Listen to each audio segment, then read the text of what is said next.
Welcome to aari gallery. இன்றைக்கி நம்ம ஒரு ஸ்லீவ் டிசைன் தான் பார்க்க போகிறோம், டிஃப்ரெண்ட்டான டைப்பில். அதுக்கு முன்னாடி சப்ஸ்கிரைப் பண்ணலைன்னா சப்ஸ்கிரைப் பண்ணிக்கோங்க, பெல் பட்டனையும் மறக்காமல் கிளிக் பண்ணிக்கோங்க. இப்போ நம்ம வந்து அந்த ஸ்லீவ் என்ன டிஃப்ரெண்ட் அப்படின்னா, நான் வந்து அதை லாஸ்ட்டாக அந்த ட்விஸ்ட்டை நான் உங்களுக்கு சொல்கிறேன். ஃபஸ்ட்டு வந்து நம்ம ஒரு ரொம்ப சிம்பிளான ஒரு ஸ்லீவ் லைன் போட போகிறோம். அதுக்கு வந்துட்டு நான் ஆரஞ்சு கலர் த்ரெட் எடுத்திருக்கேன். இது வந்து எப்படின்னா பேக் செயின் ஸ்டிச் போட போகிறோம். அதுக்கு முன்னாடி இந்த பேக் செயின் ஸ்டிச்சுக்கு வந்து 3 ஸ்டாண்ட்ஸ் எடுத்திருக்கேன். எப்பயுமே நம்ம வந்து நார்மல் நீடிலுக்கு தான் வந்து ஸ்டாண்ட்ஸ்லாம் சொல்லுவோம். பட் நான் வந்துட்டு இப்போ கொஞ்சம் புதுசாக வந்து கொஞ்சம் திக்காக வேணும், தின்னாக இருக்குது. ஸோ லைன்ஸ் எல்லாம் ஸோ திக்காக வேணுன்றதுக்காக 3 ஸ்டாண்ட்ஸு 4 ஸ்டாண்ட்ஸ்லாம் யூஸ் பண்ணிகிட்ருக்கேன். ஸோ அந்த மாதிரி ஒரு ட்ரை தான் இது, இந்த ஸ்லீவ் லைனும். சேம் டைம் வந்து பேக் செயின் ஸ்டிச்சும் ஈஸியாக இருக்கும் நம்மளுக்கு ஸ்லீவ் லைன் போடுறதுக்கு. ஸோ அதனால் இந்த மாதிரி ட்ரை பண்ணியிருக்கோம். இது வந்து ஒரு டிசைன் ஐடியாஸ் தான். ஸோ அதனால் நான் வந்துட்டு இந்த மாதிரி ரொம்ப சிம்பிளாக ட்ரை பண்ணியிருக்கேன். ஸோ வந்து பேக் செயின் ஸ்டிச் ஆல்ரெடி உங்களுக்கு சொன்ன மாதிரி ஒரு லாங் செயின் போட்டுட்டு ஒரு ஷார்ட் செயின் போட்டு திருப்பி ஒரு ஸ்டிச், அவ்வளோதான் பேக் செயின் ஸ்டிச்சு. ஸோ இதை ஃபுல்லாக கம்ப்ளீட் பண்ணியாச்சு. நெக்ஸ்ட்டு வந்து இதனுடைய ஆப்போசிட் கலர், ஆரஞ்சுக்கு ஆப்போசிட்டாக வந்து நான் க்ரீன் எடுத்திருக்கேன். க்ரீன் வந்து நல்ல டார்க்கு க்ரீனு. இதுக்கு வந்துட்டு 2 நூல்கண்டு இல்லை. ஸோ அதனால் நான் பாபினில் சுற்றிருக்கேன். உங்களுக்கு வந்து பாபின் இல்லை அப்படின்னா நீங்கள் வந்துட்டு எம்டி ஆகும் இல்லையா, நூல்கண்டோட அந்த அட்டை மாதிரி இருக்கும். ஸோ அதில் கூட நீங்கள் சுற்றிக்கலாம். எப்பயும் போல் 2 லைன் வந்து செயின் கொடுக்க போகிறோம். அதாவது கீழே ஒரு லைன் வந்து மேலே ஒரு லைன், 2 லைன் வந்து செயின் ஸ்டிச் கொடுத்து அந்த ஸ்லீவ் லைன் வந்து கம்ப்ளீட் பண்ணிக்கலாம். நீங்கள் இதுக்கு மேட்சாக வேறு ஏதாவது போடணுன்னா கூட போட்டுக்கலாம். இந்த ஒரு ஸ்லீவ் லைனை வந்து நான் ஒரு 4-5 மோட்டிவ்க்கு வந்துட்டு ஸ்லீவ் லைனாக யூஸ் பண்ண போகிறேன். அது எப்படிங்கிறத நான் உங்களுக்கு சொல்கிறேன். ஸோ இதே கலர் வச்சு 2 லைன் வந்து கொடுத்துட்டு நான் உங்களுக்கு காட்டுறேன். ஃபுல்லாக கொடுத்தாச்சு. நெக்ஸ்ட்டு வந்து நம்ம போட போகிற மோட்டிவ் எப்படி அப்படிங்கிறத பார்க்கலாம். ரொம்ப சிம்பிளாக த்ரெட் மட்டும் வச்சு ஒரு டிஃப்ரெண்ட்டான ஒரு மோட்டிவ் தான் நம்ம இன்றைக்கி பார்க்க போகிறோம். ஃபஸ்ட்டு ஒரு டாட் வச்சுக்கலாம். டாட் வச்சுட்டு அதை வந்து மெஷர் பண்ணிக்கலாம். ஆக்சுவலாக வந்துட்டு அந்த கேப்பெல்லாம் கொஞ்சம் நான் மெஷர் பண்ணல. ஸோ வந்து எப்பயுமே போடும்போது தான் மெஷர் பண்ணுவேன். ஸோ ஸ்கேல் வச்சு மெஷர் பண்ணிக்கலாம். ஒரு 1 இன்ச்சுக்கு எக்ஸ்ட்ராவாக நம்மளுக்கு வந்து அந்த கேப் இருக்கணும். இந்த இடத்துலையும் 1 இன்ச் இருக்குது. ஸோ நம்மளுக்கு கேப் இருக்குது. So fine. ஸோ இப்போ வந்து அதை நம்ம மார்க் பண்ணிக்கலாம். நம்மளுக்கு வந்து 8ஆக நம்ம பிரிப்போம் இல்லையா. ஸோ ஒரு ஃப்ளார் ட்ரா பண்ணுறதா இருந்தாலும் நான் உங்களுக்கு இந்த மாதிரி தான் ட்ரா பண்ணி காமிச்சிருக்கேன். ஸோ அந்த மாதிரி நம்ம ட்ரா பண்ணிக்கலாம். 8ஆக வந்து நான் ட்ரா பண்ணிக்க போகிறேன்.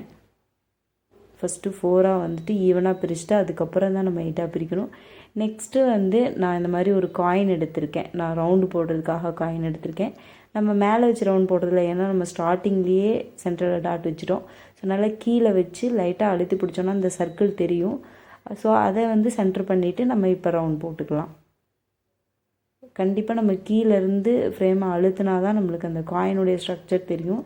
ஸோ அப்போ அழுத்தாமல் இருக்க வேணாம். ஸோ லைட்டாக அழுத்தினீங்கன்னா அந்த எட்ஜஸ் தெரியும். அந்த எட்ஜஸில் லைட்டாக பென்சில் வச்சிங்கன்னா உங்களுக்கு ட்ராயிங் ஈஸியாக இருக்கும்.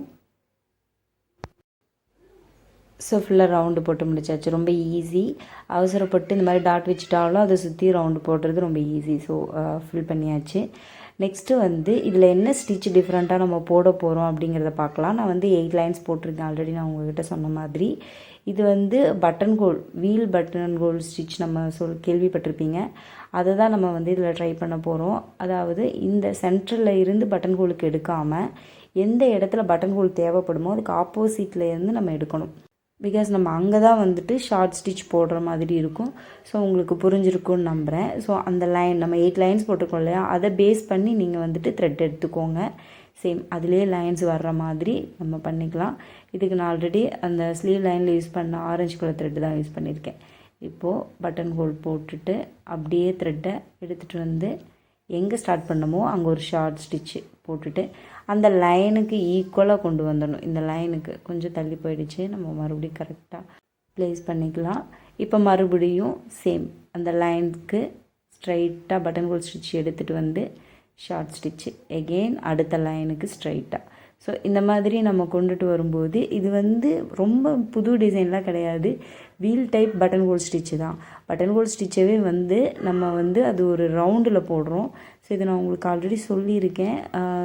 கண்டிப்பாக ஆன்லைன் கிளாஸஸ் வந்து ரெகுலராக வாட்ச் பண்ணவங்களுக்கு இது தெரியும். ஸோ சேம் அதே ஸ்டிச்சஸ் தான்.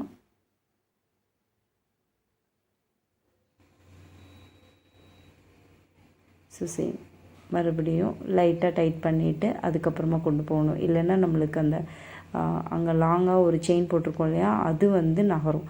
ஸோ அது நகர்ந்தாலும் ப்ராப்ளம் கிடையாது. கொஞ்சம் எக்ஸ்பீரியன்ஸ் இருக்கவங்க அதை மறுபடியும் டைட் பண்ணி ஈவன் பண்ணிடுவாங்க. பட் பிகினர்ஸ்க்கு வந்து இது இப்படி வந்துருச்சு அப்படின்னே அதை விட்டுடுவாங்க, லூஸ் விடக்கூடாது. இப்போ இந்த 2 நூல் எக்ஸ்ட்ராவாக இருக்குது, லைட்டாக நம்ம இழுத்தோன்னா வந்துருமே. ஸோ நீங்கள் அதை வந்து ரொம்ப ஸ்ட்ரெச் பண்ணக்கூடாது, அவ்வளோதான், வேறு ஒன்றும் இல்லை. ஸோ ஃபுல்லாக நம்ம வந்து கம்ப்ளீட் பண்ணியாச்சு. இப்போ இந்த இடத்துல வந்துட்டு கீழே முடிக்கக்கூடாது, நம்ம மேலே தான் வந்து முடிக்கணும். மேலே தான் நம்ம ஸ்டார்ட் பண்ணணும். ஸோ மேலே தான் நம்ம முடிக்க போகிறோம். அதாவது அந்த சர்க்கிள் இருக்கு இல்லையா, அந்த சர்க்கிளுடைய எட்ஜில் அவுட்லைனில் முடிக்கிறோம். ஸோ அவ்வளோதான், கம்ப்ளீட் ஆகிடுச்சு. நெக்ஸ்ட் வந்து நம்ம வந்து வீல் டைப் பட்டன் ஹோல் ஸ்டிச்சை கம்ப்ளீட் பண்ணிட்டோம். இதுக்கு உள்ளே வந்துட்டு நம்ம வந்து ஹேண்ட் எம்ப்ராய்டரி நீடில் வச்சு லேசி டேசி ஸ்டிச் நம்ம போடுவோம் இல்லையா, ஸோ அதை தான் நம்ம இதில் போட போகிறோம். ஸோ வந்து இப்போ நம்மளுக்கு அயன் நீடில் தேவை கிடையாது. இப்போ நம்ம வந்து ஹேண்ட் நீடில் எடுத்துக்கலாம். அதில் வந்துட்டு க்ரீன், இதனுடைய ஆப்போசிட் கலர் எடுத்து நம்ம ஃபுல்லாக ஒர்க் பண்ண போகிறோம். ஆல்ரெடி நான் வந்துட்டு 8 ஸ்டாண்ட்ஸ் எடுத்து வச்சுருக்கேன், 4 4s or 8 ஸ்டாண்ட்ஸ் எடுத்து வச்சுருக்கேன். ஸோ அதை வந்து நம்ம நார்மலாக எப்பயும் போல் எண்டில் வந்து நாட் போட்டு வச்சுட்டு, இப்போ இந்த மாதிரி அந்த ஐ பாயிண்ட் வந்து எந்த அளவுக்கு உங்களுக்கு பொருந்தோ அந்தளவுக்கு கூட நீங்கள் வந்து த்ரெட் எடுத்துக்கலாம், அது ஒன்றும் ப்ராப்ளம் கிடையாது. நான் இந்த ஃப்ளாருக்கு மோட்டிவ்க்கு தேவையான அளவு எடுத்திருக்கேன். ஸோ சேம் நம்ம வந்து ஒவ்வொரு பட்டன் ஹோல், அந்த வீல் டைப்பில் நம்மளுக்கு இருக்கு இல்லையா பட்டன் ஹோல், அதில் ஒவ்வொன்றுலேயும் நம்ம வந்துட்டு நீடில் எடுத்துகிட்டு லேசி டேசி ஸ்டிச் போடுறோம். லேசி டேசி ஸ்டிச் வந்து புதுசாக பார்க்குறவங்களுக்கு நான் மறுபடியும் கூட எக்ஸ்பிளைன் பண்ணுறேன். இப்போ அந்த வீல் டைப்பில் இருக்கிறதுடைய சென்ட்ரு பாயிண்டில் நீடில் வெளியே எடுத்துகிட்டு இப்போ டைட் பண்ணிவிட்டு அதுக்கப்புறமா நம்ம அந்த லேசி டேசி ஸ்டிச்சை பிடிச்சிக்கிட்டு நம்ம நீடில் வெளியே எடுத்துடலாம். அப்படி பண்ணும்போது நம்மளுக்கு என்ன ஆகாது, இது சில்க் த்ரெட்டுன்றதுனால களைஞ்சு போகாது. ஸோ அதுக்காக தான் இந்த ஒரு சின்ன ட்ரிக்கு. ஸோ அப்படி நம்ம டைட் மட்டும் பண்ணிக்கணும், டைட்டாக பிடிச்சிட்டு எல்லா வேலையும் செய்யணும். நீடில் மேலே எடுக்கிறது கீழே எடுக்கிறப்பெல்லாம் த்ரெட்டை டைட்டாக பிடிச்சிக்கிட்டோன்னாவே நம்மளுக்கு வந்து ஸ்டிச் நீட்டாக விழுந்துடும். நான் கொஞ்சம் நிறைய த்ரெட் எடுத்திருக்கேன், ஸோ அதனால் லைட்டாக சிக்கு விழுகுது. நீங்கள் வந்து பிகினர்ஸாக இருக்கிறப்போ வந்து சிக்கு விழாமல் இருக்கணும் அப்படின்னா கண்டிப்பாக நீங்கள் வந்து த்ரெட்டை கம்மியாக எடுத்துக்கோங்க, நிறைய நீடில் கோர்த்து வச்சுக்கோங்க, சீக்கிரம் நீங்கள் போட்டுடலாம். அந்த மாதிரி ட்ரிக்ஸ் யூஸ் பண்ணிக்கோங்க.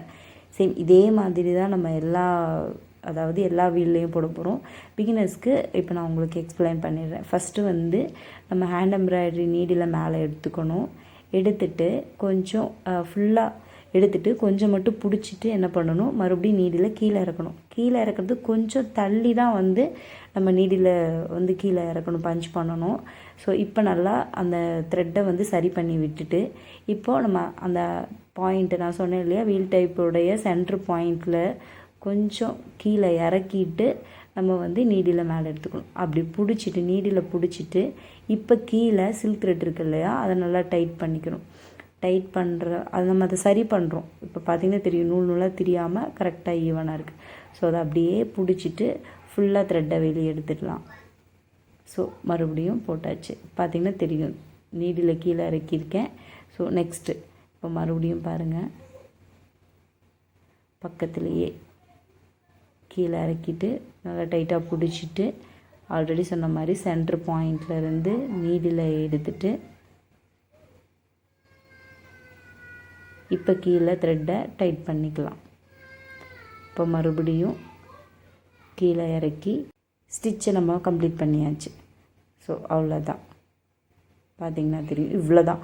இந்த ஒர்க்கை தான் நம்ம வந்து ஃபுல்லாக போட போகிறோம். இந்த வீல் டைப்பில் இருக்க எல்லா ஸ்பேஸுக்கும் வந்து சேம் இதே தான் நம்ம வந்து போட போகிறோம்.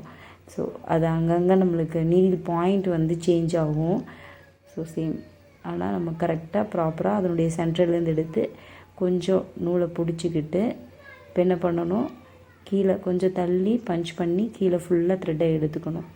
அதை சரி பண்ணிவிட்டு அதுக்கப்புறமா அந்த வீல் டைப்போடைய சென்ட்ரு பாயிண்ட்லேருந்து எடுத்து கீழே த்ரெட்டை வந்து சரி பண்ணிக்கணும். சரி பண்ணிவிட்டு இப்போ ஃபுல்லாக த்ரெட்டை பிடிச்சிக்கிட்டு நீடில் வெளியே எடுத்துக்கணும். ஸோ அந்த சில்க் த்ரெட்டுன்றனால சிக்கு விழுது. ஸோ ஃபுல்லாக கம்ப்ளீட் பண்ணியாச்சு. ஸோ பார்த்திங்கன்னா தெரியும், தான் வீல் டைப்பில் வந்துட்டு நம்ம லேசி டேசி ஸ்டிச் யூஸ் பண்ணி ஒரு சின்ன மோட்டிவ் போட்டிருக்கோம். இப்போ இந்த ஆரஞ்சு கலர் த்ரெட்டை வந்து நான் எடுத்துக்கிறேன் மறுபடியும் சென்டரில் வந்து ஃபில் பண்ணுறதுக்காக. இந்த ஆரஞ்சு கலர் த்ரெட்டு வச்சு மட்டும் நம்ம பண்ண போகிறது கிடையாது. ஸோ இதை இதோடைய கலர் எங்கிட்ட இருந்துச்சு, ஆரஞ்சு கலர் எங்கிட்ட இருந்துச்சு பீடு. இது நம்பர் 3 பீட், ரவுண்ட் பீடு இருக்கும் இல்லையா, ஸோ அதுதான். இது லைட்டாக இந்த பாசி மாதிரி இருக்கும், அதில் கலர் பண்ணியிருப்பாங்க, அதுதான் இது மெட்டல் கிடையாது, இது பாசி.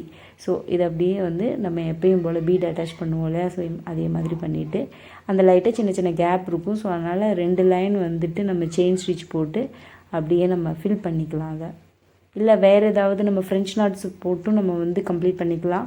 பட் இந்த கலர் ரெண்டுக்கும் ஆப்போசிட்டாக என்ன கலர் கொடுக்குறதுன்னு தெரியல. ஸோ நான் அதனால் ஆரஞ்சு கலரில் நான் இந்த மாதிரி பாசியே கொடுத்துட்டேன்.